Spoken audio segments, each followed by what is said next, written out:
Parle à ton peuple, Seigneur, parce que tu as quelque chose à leur dire ce soir. Parce que tu as une parole, Seigneur, pour quelqu'un ce soir. Nous te disons merci au nom puissant de Jésus, notre Seigneur et Sauveur. Et tout le peuple de Dieu, nous disons Amen. Amen. Que le nom du Seigneur soit glorifié. Je bénis le Seigneur pour la présence de chacun de nous cet après-midi. Alléluia. Les églises, c'est vide ces derniers temps. Les gens ne veulent plus prier, je ne sais pas pourquoi. Les gens sont fatigués, il y a une atmosphère d'oppression qui règne sur la terre. Et nous devons vraiment faire attention, parce que les temps sont mauvais, les jours sont mauvais. Il y a une oppression qui est dans le monde, et le diable oppresse le peuple de Dieu, afin que nous puissions nous lasser, nous fatiguer, et que nous puissions l'accompagner à sa destinée. Or, tu as une destinée que Dieu t'a donnée. Ta destinée n'est pas avec lui, mais ta destinée est auprès du Seigneur. Mais lui veut assez que toi, tu l'accompagnes dans sa destinée. Et le choix t'incombe à toi. C'est toi qui as un choix à faire. C'est toi qui as un mot à dire sur ta vie. Parce que Christ a fait ce qu'il devait faire. J'étais en train de ruminer la parole de Dieu tout le long de cette semaine. Et dire, Seigneur, je dois parler à ton peuple. Mais tu connais le cœur de chacun de nous. Le besoin, si je peux dire, de chacun de tes enfants. Et tu sais ce dont nous avons besoin en ces temps difficiles. Nous venons de passer par une grande pandémie pendant au moins 3 ans, plus ou moins, où nous n'avons pas vécu comme d'habitude. Mais comme on dit toujours, l'homme a tendance à oublier. Nous avons oublié, il n'y a même pas longtemps que nous avons laissé tomber nos masques, mais nous avons tendance à oublier le temps difficile que nous venons de passer. Et nous avons oublié ce par quoi Dieu nous a fait traverser. Tu as oublié que dans les moments où actuellement tu es en vie, mais il y a eu des moments où les gens mouraient comme des fourmis, comme des abeilles, comme des animaux dans dans un pâturage. Il y a eu un moment où on se réveillait, on ne nous donnait que le nombre des gens qui décédaient. Mais Dieu t'a gardé, Dieu t'a protégé. N'oublie pas, bien-aimé, les bienfaits de l'Éternel. Pendant tous ces temps où beaucoup sont tombés, moi j'ai perdu beaucoup de personnes pendant cette pandémie. Des gens de ma famille, des gens que je connaissais, des gens des connaissances. J'ai connu beaucoup de gens qui sont passés. On te dit non, c'est la Covid qui l'a emmené. C'est la Covid qui l'a emmené. Tu te dis, Seigneur, qu'ai-je donc fait pour moi être en vie? Quel est le mérite que j'ai pour aujourd'hui me tenir devant toi? Pour aujourd'hui voir ma femme? Pour aujourd'hui voir ma famille, mes parents, mes amis? Pour aujourd'hui voir toutes les personnes que j'aime? Ceux qui sont partis, qu'avaient-ils fait? Bien-aimés dans le Seigneur, nous devons être reconnaissants.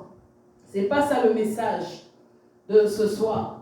Mais c'est quelque chose qui est monté dans mon cœur quand j'étais en train de danser pour le Seigneur. J'ai vraiment dansé ce soir. Je me suis dit, Seigneur, tu as fait du bien à mon âme.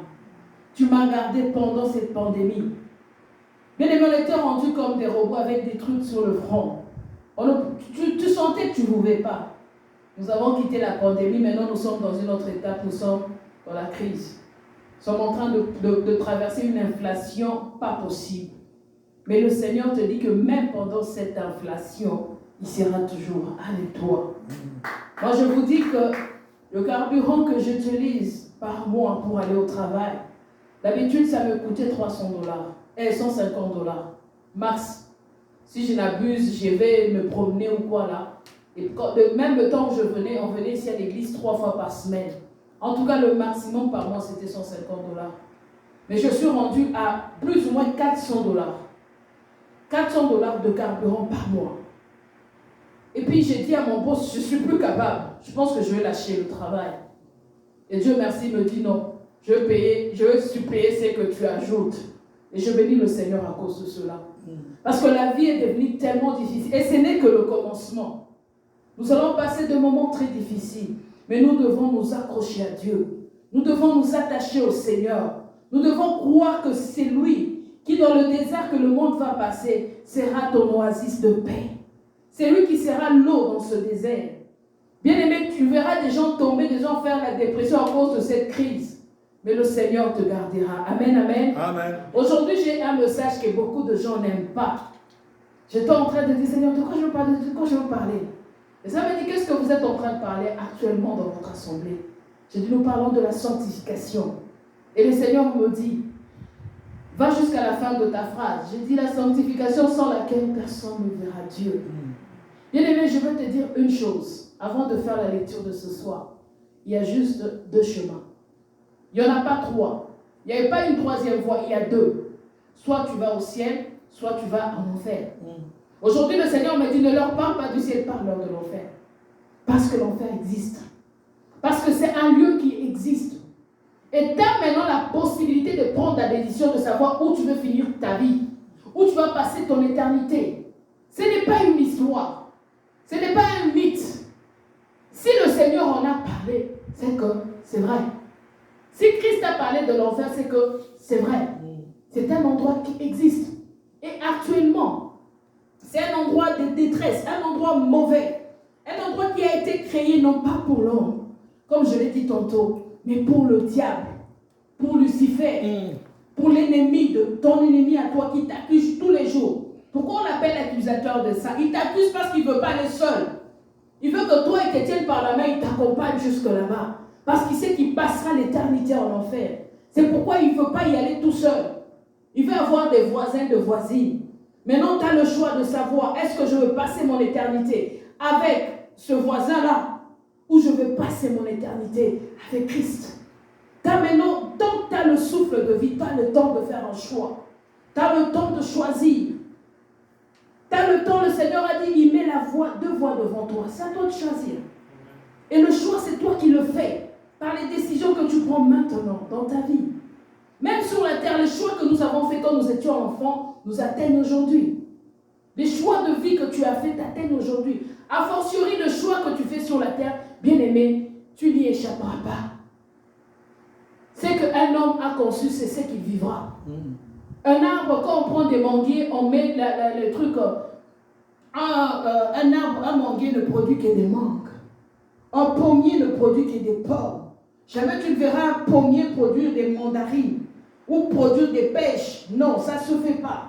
C'est que tu as conçu aujourd'hui. La grossesse que tu portes pendant ton séjour sur la terre, c'est l'enfantement que tu auras lorsque tu fermeras les yeux.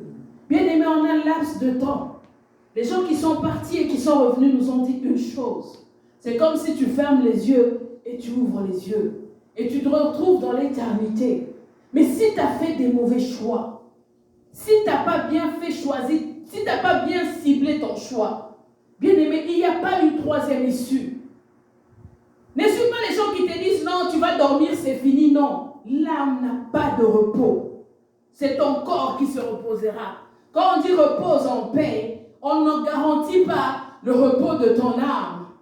Quand on dit rip, là, quand quelqu'un est éprouvé, quand on lui dit rip, le rip là, ce n'est pas pour l'âme, parce qu'on ne sait pas. On ne sait pas s'il repose en paix. Mais c'est le corps qui repose. Ton corps va reposer, certes, mais ton âme, non. Il y aura deux camps qui viendront réclamer ton âme. Bien aimé, il y a deux rendez-vous que Dieu a donnés à l'homme sur la terre, que tu ne peux pas échapper. Il y en a juste deux. Le jour de ta naissance et le jour de ta mort. Quand tu nais, tu ne choisis pas. Tu ne dictes pas. Tu ne commandes pas le jour de ta naissance. Pareil au jour de ta mort. Le jour où le Seigneur réclame ton âme et le jour où tu n'as même pas pouvoir sur ça. Beaucoup sont partis même dans leur sommeil. Il y a ceux qui se disent ok, je vais me suicider, tant mieux. Là, ils se sont décidés. Mais il y a, le jour, qui peut me garantir que demain à 7 heures, il sera en vie? Personne. On n'a pas le pouvoir sur ces choses. On n'a pas le pouvoir sur ces choses. Mais il y a quelqu'un qui a le pouvoir sur ces choses. Qui nous tend tout le temps la main. Qui nous dit, viens, je veux te conduire dans le chemin de l'éternité. Parce que c'est lui qui a le pouvoir sur toutes choses, qui connaît toutes choses. Alléluia. Amen. Nous allons nous lever pour faire la lecture de cet après-midi. J'aimerais que quelqu'un lise pour moi. Nous allons prendre le livre de Luc 16, 19 à 31.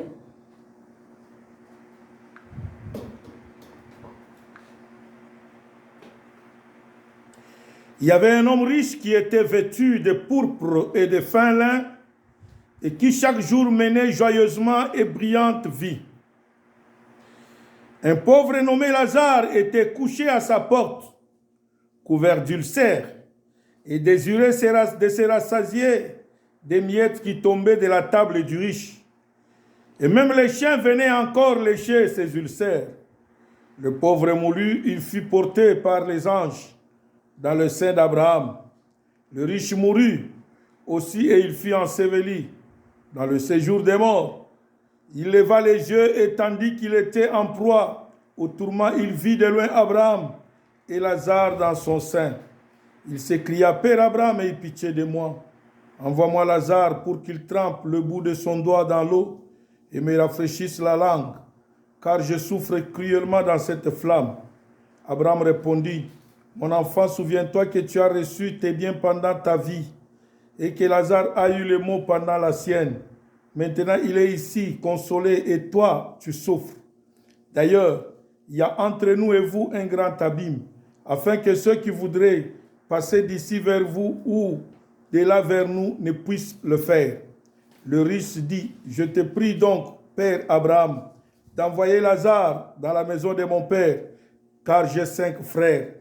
C'est pour qu'il leur atteste ces choses, afin qu'ils ne viennent pas aussi dans ces lieux de tourment. Abraham répondit, ils ont Moïse et les prophètes, qu'ils les écoutent. Et il dit, non mon père Abraham, mais si quelqu'un des morts va vers eux, ils se repentiront. Abraham lui dit, s'ils n'écoutent pas Moïse et les prophètes, ils ne se laisseront pas persuader quand même quelqu'un des morts ressusciterait. Parole du Seigneur. Amen. Amen. Que le nom du Seigneur soit glorifié. Amen. Nous parlons de l'enfer ce soir. Il m'est vraiment rare. Je pense que je n'ai jamais fait. Mais le Seigneur me l'a demandé de le faire. Nous parlons de l'enfer parce que c'est une réalité. Ça, ce n'est pas, une parabole. Ce n'est pas une parabole. Parce que dans les paraboles, on ne donne pas les noms. Mais ici, Christ a nommé Lazare. Je ne sais pas si Lazare a existé, si Christ... En tout cas, je n'ai jamais eu le temps de connaître, ou le Seigneur ne m'a pas révélé c'était quoi. Mais je sais que dans les paraboles, ce n'est pas nominé. On dit, il y avait un jeune homme, il y avait un figuier, il y avait ceci. On ne donne pas les noms. Donc ça veut dire que c'est une réalité. Lazare était un pauvre. Lazare a passé sa vie un pauvre qui craignait le Seigneur, malgré les difficultés, malgré les souffrances de Lazare. Lazare n'est pas allé dans les lieux de repos parce qu'il était malheureux, parce qu'il y avait des ulcères, parce qu'il était malade. Non. Il est allé parce qu'il craignait le Seigneur, parce qu'il obéissait au Seigneur. Ce n'est pas parce que tu es pauvre, ça te garantit le ciel. Non.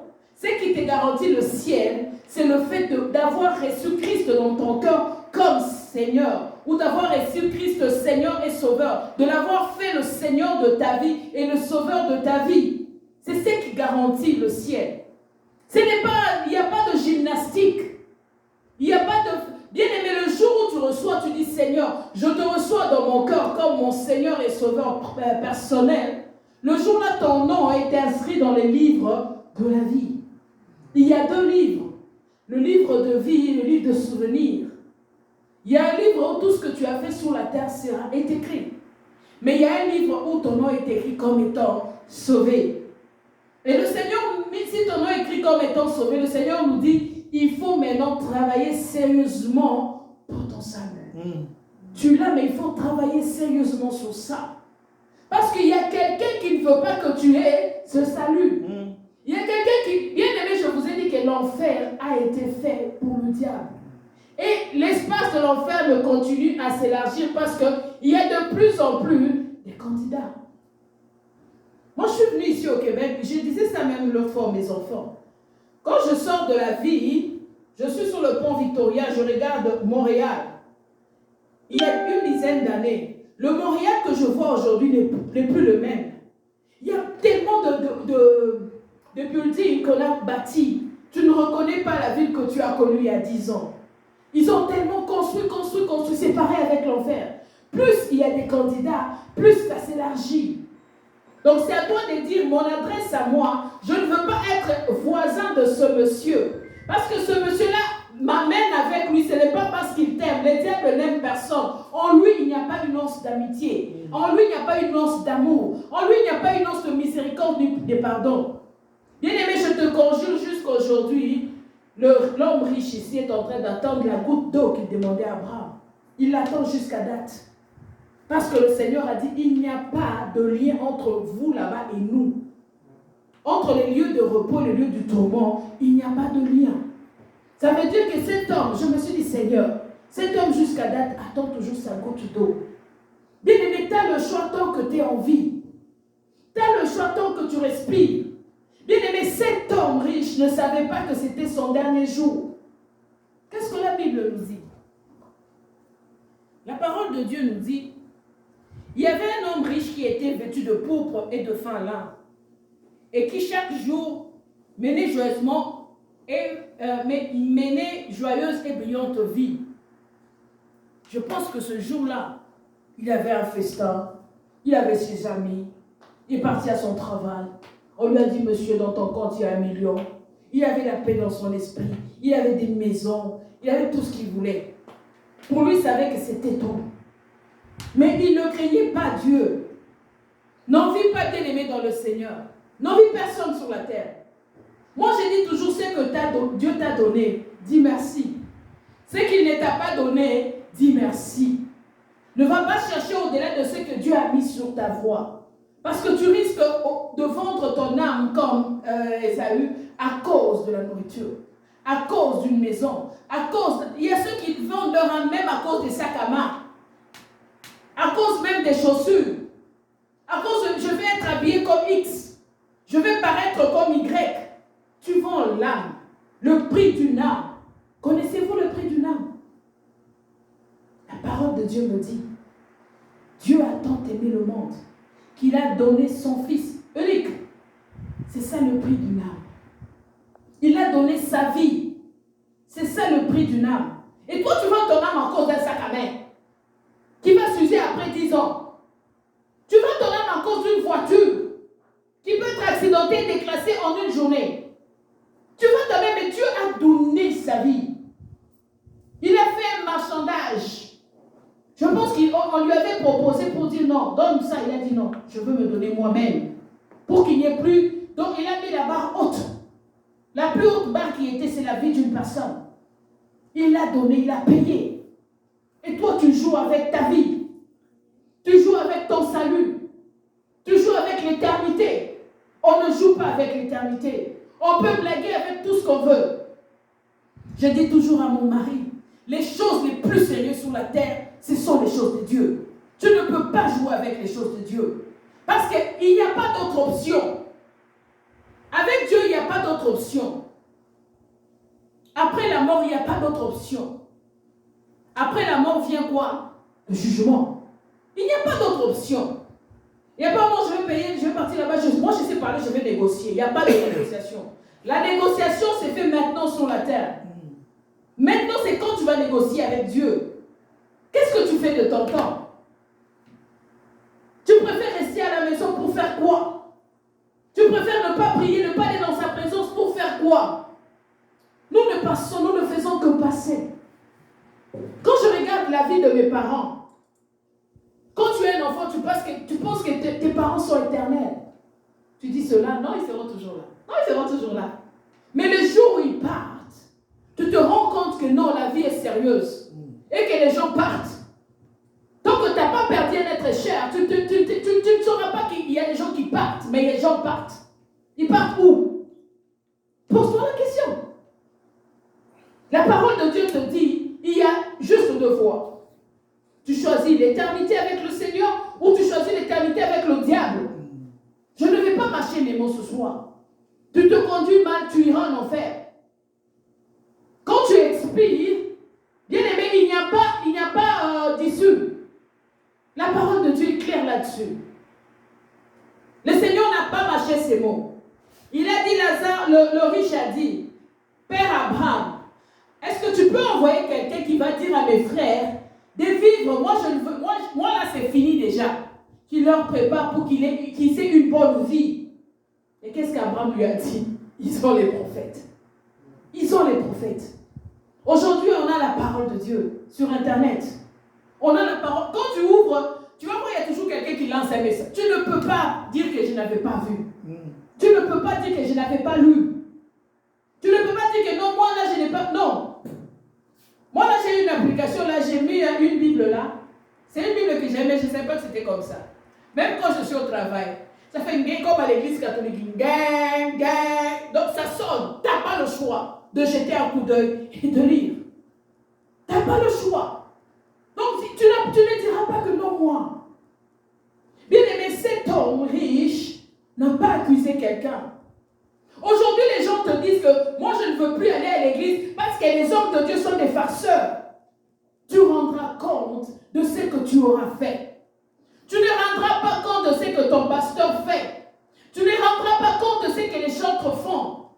Oh, tel pasteur, tel chantre, ils ont fait ça, ce sont des hommes de Dieu. Moi, je ne veux plus aller à l'église.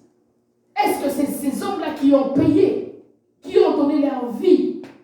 Est-ce que c'est ton pasteur qui est mort pour toi à la croix? Est-ce que le châtiment qui devait tomber sur toi est tombé sur un homme? Non. Ce châtiment est tombé sur Christ. Et quand quelqu'un a payé quelque chose, un service, et qu'il ne reçoit pas bien aimé, ça ne fait pas rire. C'est pourquoi le Seigneur nous dit, tant qu'il y a encore la vie, il y a de l'espérance. Tant qu'il y a encore la vie, il y a de l'espérance pour que tu puisses te préparer. Bien aimé, la parole de Dieu nous dit, prépare-toi à la rencontre de ton Dieu. Parce que vous ne veut pas, tu le rencontreras. Tu ne peux pas t'esquiver. Aussi bien le jour où tu es venu sur la terre, tu ne l'as pas programmé. Aussi bien le jour où tu te tiendras devant lui, tu ne le programmeras pas. Ça ne dépend pas de toi. Ça dépend de lui. C'est lui ton créateur. C'est lui ton Dieu. C'est lui qui t'a créé. Vivre sur la terre ne dépend pas de nous, mais ça dépend de Dieu. Je me rappelle toujours, j'étais en 3e des humanités. J'avais une amie qui étudiait dans une autre école. Moi, j'étais à Lumumba, sur la 17e rue. L'amie était je pense que c'était 15e rue, si je ne me trompe pas. C'était quoi?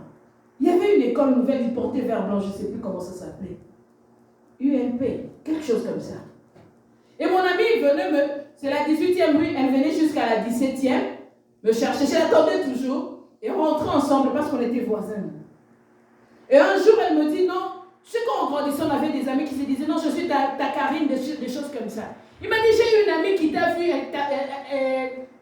comment on dit, à CP, tu lui as plu, elle veut que tu sois son amie. Je dis, quoi, pas de problème. Bien aimé, j'ai connu cette fille, moi j'ai étudié avec l'avance d'une année. Donc en 3e, j'avais comme 13 ans.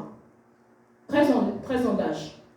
Donc la fille devait avoir 14, maybe 15.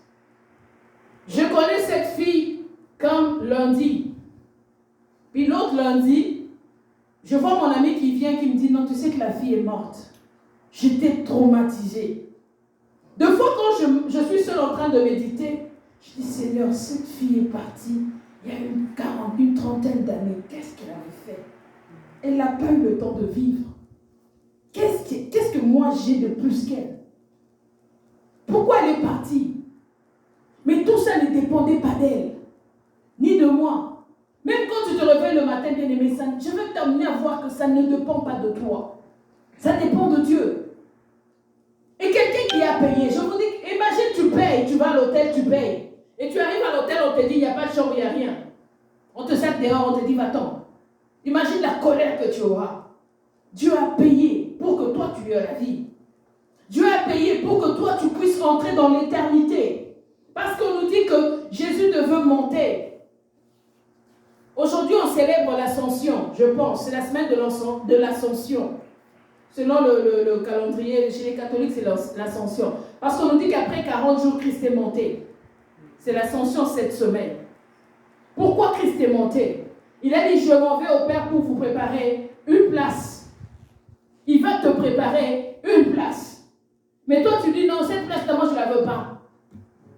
Tu vas choisir la place de la personne, vivre l'éternité avec une personne qui ne t'aime pas. Il veut seulement que tu périsses avec lui. On nous dit que le diable vient pour dévorer, égorger, détruire et tuer. Mais Christ est venu afin que les brebis aient la vie et qu'elles soient dans l'abondance. L'abondance, ce n'est pas le matériel. Et tant d'enfants pensaient qu'avoir beaucoup d'argent, c'est ça l'abondance. Non. Tu peux avoir beaucoup et avoir juste mal à l'épaule, tu vas oublier le beaucoup que tu as. Tu peux avoir beaucoup et avoir un problème de santé sérieux, tu oublieras ton beaucoup. Bien aimé, le beaucoup ou la perfection ou je ne sais pas moi la bénédiction, ce n'est pas l'argent. L'argent n'a jamais béni quelqu'un. L'argent nous facilite seulement la vie. Mais une personne qui a beaucoup d'argent et qui est malade ne faut pas être quelqu'un qui va au BS chercher son 500 et qui se débrouille pour manger tout le mois. Cette personne qui a son 500 là pour le mois vaut plus que la personne qui a des millions dans son compte mais qui n'est pas en bonne santé. Soit la santé physique, soit la santé mentale. Donc Dieu t'aime. Ne compare pas l'amour de Dieu par rapport à ce que tu es ou tu as. Non. Dieu t'aime comme tu es. La grâce est de se réveiller le matin, de prendre ton thé ou ton café, de sourire. C'est ça la grâce que Dieu nous donne. Un jour à la fois. Un jour que tu prends avec les autres. Un jour de joie. Un jour où tu as le temps de te mettre à genoux, de lever les mains, de bénir le Seigneur. Bien-aimé, un jour à la fois. N'en vis pas. Parce que ceux que tu envies là, bien-aimé, peut-être ils t'envient toi. Ils te voient en train de marcher, de sourire et de chanter. Ils t'envient. Seulement parce que tu es bien, tu as la paix. Bien-aimé, la paix. Je vais insister un peu sur la paix. Pourquoi il y a beaucoup de versets dans Jean 15 qui nous parlent de la paix? Essaie de manquer la paix. Moi, ça m'est arrivé 2 fois. Quand tu manques la paix, tu ne vois plus rien. Tu ne vois rien. Tu es tourmenté. Tu ne vois même plus la nourriture. Tu ne vas pas la voir. Tu es tourmenté 2 fois, tu te dis c'est quoi? Mais la parole de Dieu me dit d'entrer dans ma chambre, de prier et de chasser cela. Et quand tu retrouves la paix, bien-aimée, tu peux ne pas avoir mangé depuis le matin. Tu es bien. Parce que le Seigneur te donne d'être bien au fond de toi. Et c'est pourquoi il a dit, je vous donne la paix, je vous laisse la paix. Il n'a pas dit seulement je vous la donne. Je te donne, je m'en vais. Tu peux la perdre. Il a dit je te donne et je te laisse la paix. La paix doit demeurer avec toi. C'est quelque chose qui doit être constant avec toi. Recherche la paix avec la paix de Dieu. Pas la paix avec Dieu, la paix de Dieu. Et la paix de Dieu te permettra d'être bien avec les autres. La paix de Dieu t'ouvrira les portes de l'éternité. La paix de Dieu te permettra de prier. La paix de Dieu te permettra d'avoir la communion avec le Seigneur. Mais quand tu n'as pas ces choses, bien-aimé, cet homme riche commençait à supplier, mais c'était trop tard. C'était vraiment trop tard parce que le temps était déjà passé, où il devait supplier. C'est le moment maintenant. Cherche le Seigneur de tout ton cœur. Prie Dieu de toutes tes forces. Médite la parole de Dieu jour et nuit. Bien-aimé, oui, aujourd'hui nous sommes...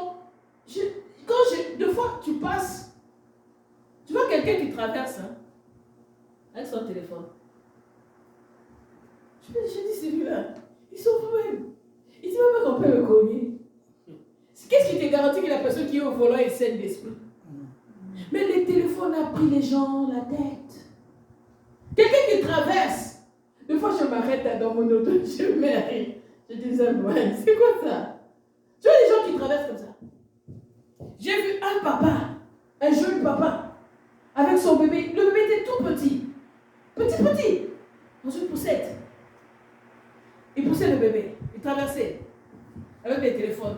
J'ai dit, mon Dieu, la maman qui a confié son bébé à ces messieurs. Il était dans son téléphone en train de pousser le bébé.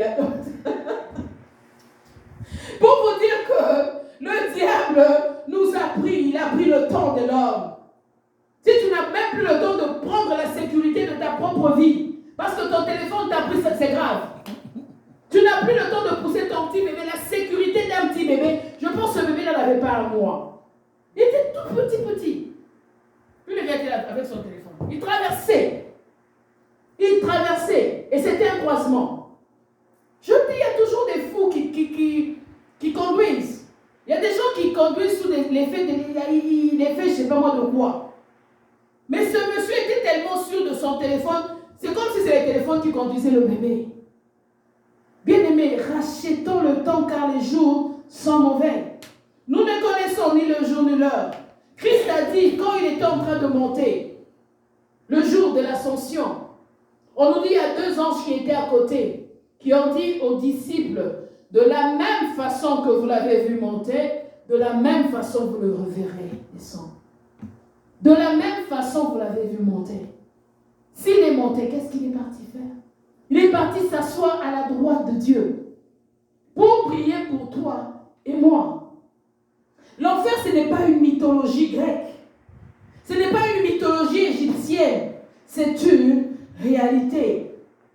C'est une réalité. Le paradis est une réalité. C'est à toi de voir maintenant si tu penses que c'est une fiction. Mais les jours où tu seras de l'autre côté, tu diras ah! Et ça sera trop tard. Là, tu me verras avec ma robe fleurie là. Ah, maman envie de parler de ça. Oh mon Dieu. Et ce sera fini, comme pour le riche. Tu vas commencer à dire, Père Abraham, mets un peu d'eau. Tu n'auras pas l'eau. Là, tu as l'eau. Tu as la parole qui est l'eau. Christ, c'est la parole de vie. Tu l'as maintenant, à ta portée, à volonté. Quand tu vas dans un buffet, est-ce qu'on paye l'eau? Ça se paye pas. L'eau, en général, c'est rien. C'est vrai qu'il y a dans... Ici, nous, on ne paye pas l'eau. Peut-être ceux qui ont des maisons, mais en général, l'eau, ça coûte vraiment pas beaucoup. Et même quand tu vas acheter l'eau dans les bouteilles, c'est rien. Déjà, moi, quand j'achète, je me dis, 2 fois, quand tu achètes l'eau à Costco, ça te fait comme 30 bouteilles pour peut-être 2 canettes. 40 bouteilles, hein? 40 bouteilles pour à peu près... Avant, c'était comme une canette dans un dépanneur. Mais là, c'est devenu presque $5. C'est comme 2 canettes de coke. Imaginez un peu la différence. Tu as 40 bouteilles comme 2 canettes. Christ a dit, je suis l'eau de vie. Christ est l'Iziba. Comment on dit? La source d'eau de vie. Elle ne tarit jamais. Celle-ci, nous la payons. Mais quand tu vas dans nos villages, il y a des sources, tu ne payes pas. Tu vas puiser autant que tu veux. Tu puises jusqu'à ce que tu te fatigues, mais l'eau est toujours là. Ça veut dire que Christ, actuellement, est disponible. Mais quand tu fermes les yeux, tu vas de l'autre côté. C'est fini. Le contrat de Christ est quand tu as encore la vie. Le contrat de Christ, ce n'est pas après la mort. Quand après la mort, c'est que tu es déjà dans les clauses. Là, il a dit, je serai avec toi jusqu'à la fin des temps. Là, tu es déjà dans les clauses. Il viendra te chercher. Il t'apportera, il t'emmènera plutôt dans les lieux de repos. Là, il viendra te chercher, il sera avec toi. Mais si ici sur la terre, les clauses, toi, tu les as rompues. Si ici sur la terre, les clauses, toi, tu les as coupées. Ça veut dire que le jour où toi, tu expireras, ça ne sera pas lui qui viendra te chercher. Parce que dans les contrats, le contrat stipule que celui qui m'a reçu dans son cœur, étant son sauveur et son Seigneur, c'est celui pour qui je dois venir, mais je dois faire un service, bien rendre un service, le chercher et l'emmener dans l'éternité. Mais toi, tu n'as pas de contrat avec Christ. Tu dis non, c'est trop dur. Ah, leurs affaires là. Dieu n'existe même pas. Dieu n'existe pas, merci beaucoup. Mais de l'autre côté, nous tous, on ne sait pas. Hein?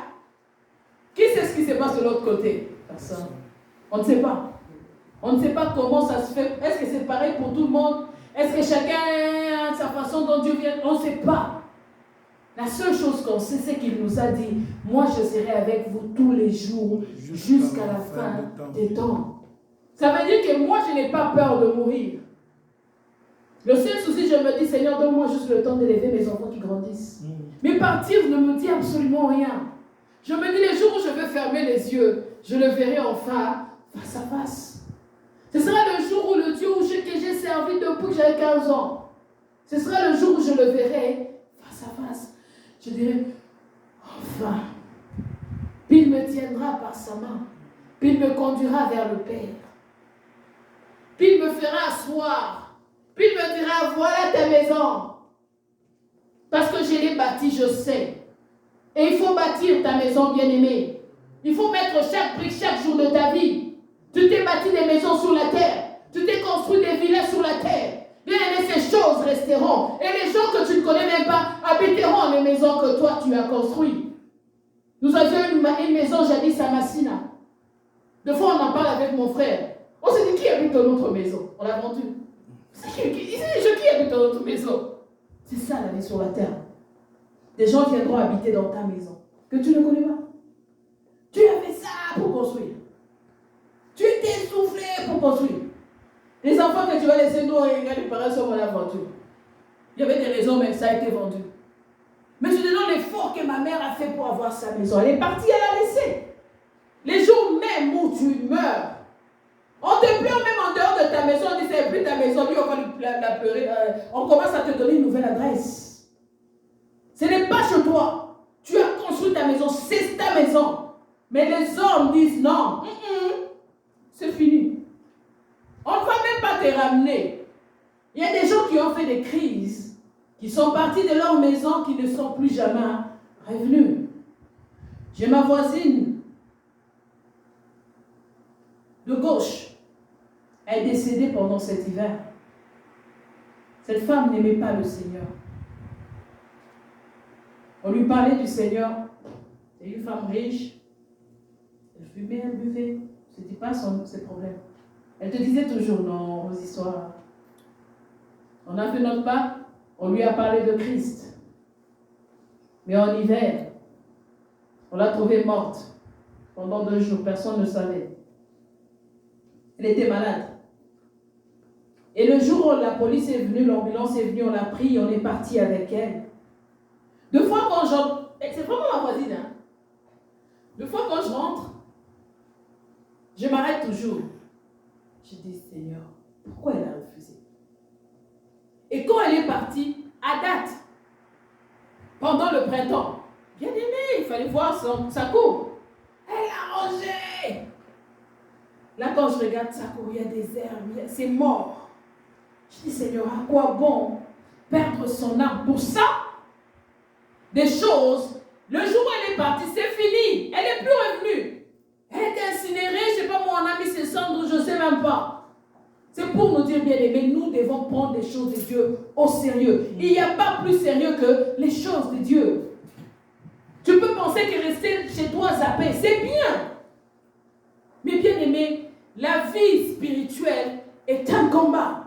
C'est un champ de combat, un champ de bataille. Tant que tu ne te fais pas violence dans les choses de Dieu, bien aimé, tu risques de passer à côté de l'éternité.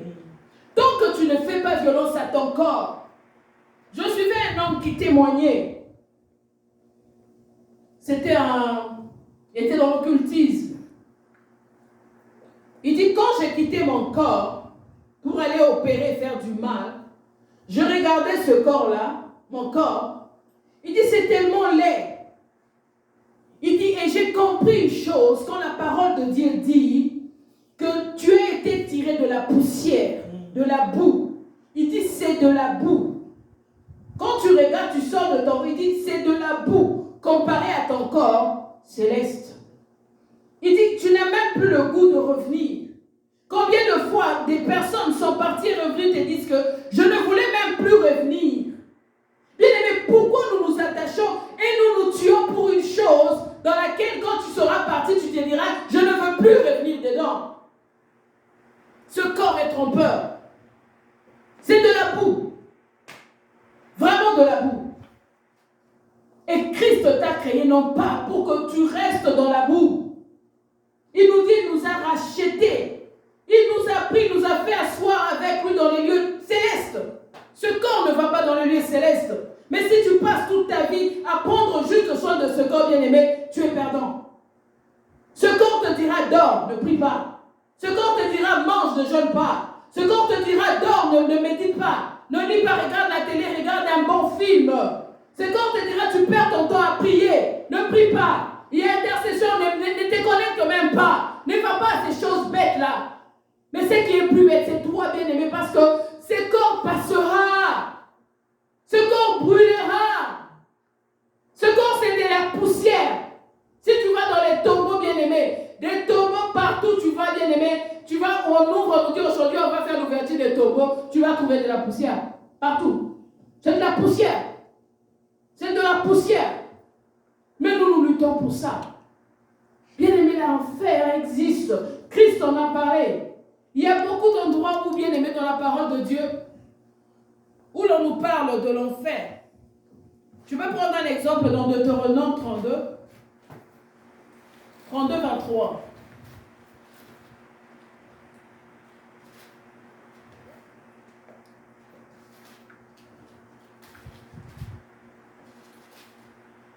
La parole de Dieu me dit ceci, 32, 22 plutôt. Car le feu de ma colère s'est allumé et il brûle jusqu'au fond du séjour des morts. Il dévore la terre et ses productions. Il embrase le fondement des montagnes. L'enfer existe. Et c'est un lieu où Dieu... Ceux qui vont là-bas, ce sont ceux qui ont... Comment je veux dire? Qui ont allumé la colère de Dieu. De base, bien aimé, il a donné sa vie pour toi. De base, il s'est donné pour toi. Et toi, en retour, tu dis, tu prends ça, tu craches dessus. Tu dis, c'est même pas vrai.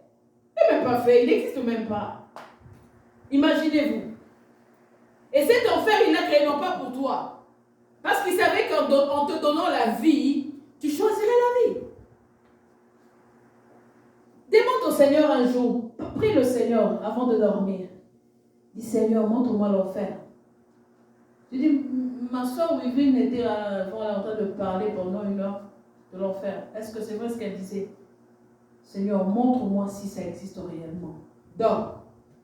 Tu ne vois pas le lendemain, prie au moins pendant 1 semaine. Dieu va te le montrer. Dieu va te le montrer. Je pense que ce jour-là, tu deviendras sérieux avec Dieu. Lazare, bien-aimé, Dieu l'a nominé. Comme je vous dis, ce n'est pas une parabole, c'est une réalité. Aussi vrai que tu es venu au monde, qui c'est qui viendrait au monde? J'ai une photo que ma petite soeur m'a envoyée. Je ne sais pas, José, si tu as vu de maman quand elle était jeune. Tu regardes sur le profil de Patricia, tu vas voir, tu l'as vu. Hein? Ouais. J'ai regardé ma mère, j'ai commencé à calculer, j'ai dit, on habitait Kitambo. J'ai dit, on était à côté de l'ANR. Je commençais, j'ai dit, j'avais à peu près 6 ans. 6 ans. Parce que c'était le lever de deuil de mes 2 grands-pères. Le père de maman et le père de papa. Ils sont morts la même année, je pense, ou une année l'un après l'autre.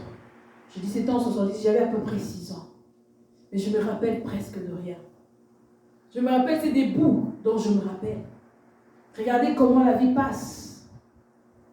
La vie passe comme un mirage. Mais nous nous accrochons à cette vie. Nous nous accrochons. Or, il y a une éternité qui nous attend. Ne t'accroche pas à la vie sur cette terre. Vis-la du mieux que tu peux. Jouis de tout ce que tu peux. Tu as de l'argent, mange bien. Habille-toi bien. Moi, j'aime bien m'habiller. J'aime bien, ça me fait plaisir quand je suis bien habillée. Une fois, mon mari me dit, tu fais tout ça pour moi. J'ai dit, arrête. Je le fais d'abord pour moi. Je me sens bien quand je suis bien habillée. Moi, tu me trouves à la maison, tu me trouves comme ça. Tu ne me trouves pas en mou à la maison, non. Mes enfants sont témoins. C'est rare que je sois en mou, là, à me traîner avec un pyjama. Non, c'est pas mon genre. Moi, j'aime à la maison, je suis là, je ne vais nulle part, là. Je prends mon café, je suis là, je me sens bien. Jouis de ce que Dieu te donne. Tu as de l'argent, achète de beaux sacs, des beaux vêtements. Habille-toi bien, une belle auto. Jouis de ta vie pendant que tu souffres. Mais n'oublie pas que ça, ce n'est que des dépenses inutiles. C'est inutile. Ce qui est plus important, c'est ton éternité. C'est ton éternité. Je parlais de la photo de maman pour vous dire une chose. Ça fait, pour moi, c'est comme si c'était hier. Mais tu regardes comme elle était.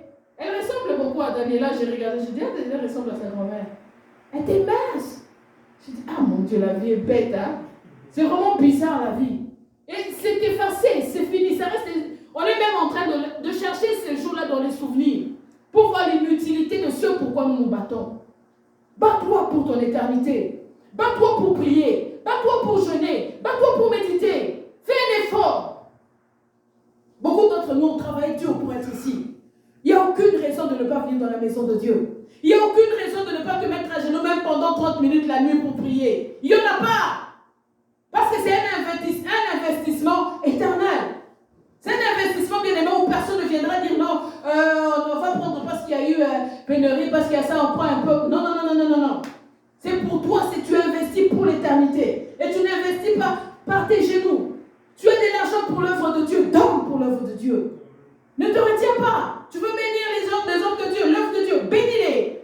Tu veux bénir les pauvres, bénis-les. Tu veux bénir les orphelins, fais du bien autant que tu peux. Et cela te reviendra. Le Seigneur se souviendra, comme je nous ai dit, bien-aimés, il y a 2 livres. Il y a le livre où on écrit les livres de la vie. Et il y a le livre de souvenirs. Tout ce que tu auras fait de bien, bien-aimé, Dieu le crie. C'est écrit quelque part, bien-aimé. Quand tu fais du bien, quelqu'un dit que je ne perds pas mon temps pour rien. C'est écrit quelque part. J'aimerais nous interpeller cet après-midi à nous réveiller dans la prière, à nous investir dans les choses vraies qui sont l'éternité et la vie éternelle. Et Christ, parce qu'il s'est donné lui-même pour nous. Comme je nous le disais tantôt, il y a seulement 2 rendez-vous. 2. 2 rendez-vous essentiels que tu dois noter dans ton agenda, dans l'agenda de ton cœur. C'est le jour où tu vas mourir, le jour de ton jugement. Ce sont des rendez-vous. Tu n'as pas besoin d'appeler pour prendre rendez-vous.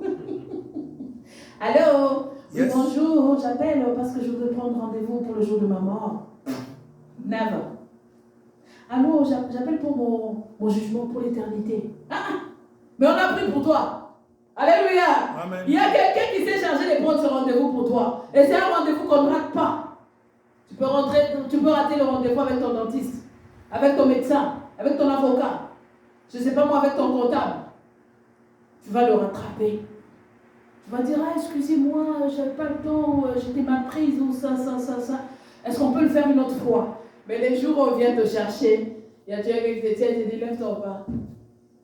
On part. Tu viens, on part. Moi, j'aime bien suivre les gens qui sont partis et revenus. Ça me fait toujours rire. Je me dis, ça nous dit que nous n'avons... Les gens sont en train... Tu vois quelqu'un qui marche dans la rue, qui pense que c'est toi qui es le chef du monde. Mais il y aura un jour, il y a des gens qui viendront qui te disent, lève-toi, on part. Tu diras quoi? Si tu n'as pas préparé ton éternité. Tu n'auras même pas la force. C'est comme, les gens disent, c'est comme si tu étais expulsé de ce corps. Le corps te chasse. Tu es expulsé malgré toi. Tu n'auras pas le choix. Alors, quitte à arranger ce temps, quitte à prendre soin de ce temps, pour que ce temps se passe le plus agréablement possible. Christ nous a donné la clé. Il a dit aujourd'hui, si vous entendez ma voix, n'endurcissez pas vos cœurs. Alléluia. N'endurcissez pas ton cœur. Prends le temps de rajuster ton tir. Je ne viens pas prier parce que je travaille. Ah bon? Ok. Le jour où tu vas être dans ton lit, comment tu vas faire? Ou tu es juste malade? Comment tu vas faire? Tu vas rester chez toi à la maison. Donc tu pourras dire, ok, aujourd'hui je ne vais pas travailler. Mais nous passons le travail avant le Seigneur. C'est quelque chose que nous devons ajuster. C'est une grâce, c'est vrai, pour ceux qui ne le font pas. Il y a des fois où tu ne peux pas, c'est vrai. Mais il y a des fois où tu dis, non, je suis vraiment fatiguée aujourd'hui, maman. J'ai jamais vu quelqu'un qui t'appelle, qui dit, non, je suis fatiguée aujourd'hui, je ne vais pas travailler, mais je suis vraiment fatiguée. Comment? Nous allons toujours, nous traînons vraiment, mais nous arrivons toujours au lieu du travail. Puis nous traînons nos pieds, puis nous travaillons. Traînons-nous à l'église, traînons-nous dans la maison de Dieu, traînons-nous dans la présence du Seigneur. Oh, au travail là, on ne va pas te donner la force.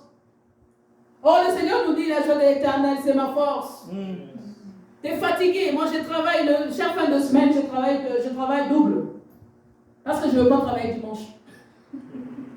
Ça me prend que, on me dit, quand tu ne veux pas travailler dimanche, tu es obligé de travailler le soir de samedi et le matin de dimanche. Donc la nuit de samedi à dimanche. Ce qui fait que je travaille de 15h à 7h. C'est difficile. Mais je le fais parce que je veux venir à l'église. Je pouvais dire, je viendrai, si je veux me reposer, je dirais, je viendrai 2 fois par mois à l'église. Là, je pourrais avoir 2 fins de semaine. Et ça fait que j'ai perturbé la fin de semaine de tout le monde. Je dis à ma boss, en tout cas, c'est à prendre ou à laisser. Moi, dimanche, je vais prier. Ça ou rien. Elle n'a pas le choix, elle le respecte. Ce qui fait qu'on a toujours le choix. Quand on est en vie et quand on est parti, on n'a plus le choix. Je t'interpelle. Aujourd'hui, si tu entends la voix du Seigneur, n'endurcis pas ton cœur. Que le Seigneur nous bénisse et que cette parole nous fasse du bien. Amen, amen.